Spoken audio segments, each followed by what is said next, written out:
demonstrate that the U of I isn't actually the system that will control you and the larger economic system that wants to turn you into something that serves it, that you could go, in this one place, I will demonstrate, for those of you who are currently followers of Jesus, that God is in control and the U of I is.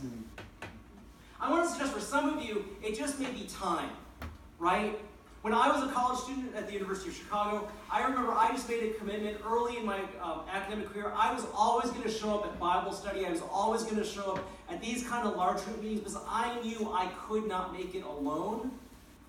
And no matter what tests or midterms or papers I had due, it was important for me to carve out a few hours each week to say, I'm going to go there to prove to myself and remind myself God is really in charge. And no amount of study is. That I fear God and not my professors. That I'm going to trust God and not my own skill. Others of my friends, and later on I did too, decided to honor the Sabbath for the same reason. Right? In an academic environment where people brag about studying 24/7, though the amount of time they're on Fortnite kind of makes wonder. The choice to say, one day out of 7 I will rest because God is sufficient, might be the most countercultural thing that you do. Part of what Daniel's friends did, though, was then to make a choice. I'm not doing this alone. I'm not going to follow God alone. I'm not going to defy the system alone. I'm not going to chart a course toward purpose and meaning alone. I have to do it in community, right? It was Daniel and Mishael and Hananiah and whatever his name was. I always forget it because then I shift over to the other names. Azariah. They decided to do it together as a community because in the end, you cannot make it alone. You will not make it alone. You were never designed to make it alone. Yeah. Right? The very first thing in creation that God says is not good is Adam wandering around alone. The great image at the end of time in the book of Revelation is an entire community gathering to worship God together. Christians who attempt to go it alone die alone. There was 2 students here at the University of Illinois a few decades ago, back when I had friends who were currently students there, and Priscilla and Melissa knew this deeply and knew this well, and so they decided to hold each other accountable. Have you ever done that with an accountability partner? And they were terrible at it. So their goal was to have a quiet time to meet with God in Scripture and prayer every day, and so they'd be like, okay, we're going to hold each other accountable, and so every day they get together like, did you have a quiet time? No. How about you? No. Okay, let's try better next time. Okay, so then they would go another week and like, did you have a quiet time? Well, 1 day. How about you? 2. How about the rest of the day? No. So then they're like, okay, this is going nowhere. And they realized, even though they weren't committed to their own spiritual growth so deeply, they were committed to one another. So Priscilla and Melissa made this commitment.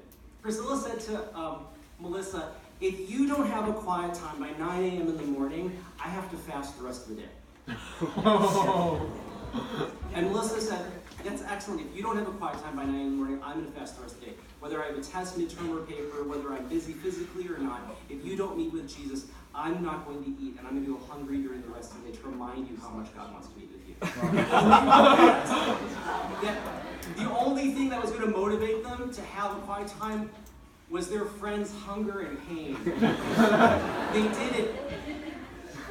But you know what I love about that story is, wouldn't it be great to have in your life somebody who cares so deeply about you, is so committed to your growth, so deeply wants you to pursue what's true and right and good in your life? They'd say, if you don't pursue that, I'm willing to sacrifice to remind you why you need to do it. I'm going to put my own body and my own future in your hands because I so desperately want you to experience all that God has for you, right? That's actually what Sam and Brenda's stories show so beautifully, right?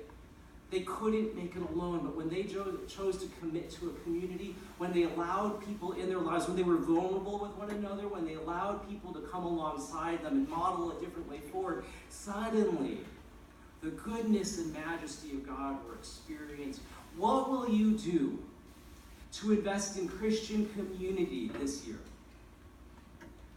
There are so many other things to do on campus, as Quad Day has proved to you in abundance. There are never-ending demands academically and socially. There are a million things you can commit to, both in person and through social media, and all I'm saying to you is if you want to survive, if you actually want to pursue the purposes in which God has called you here for and investing in you here, then commit to the community that is here.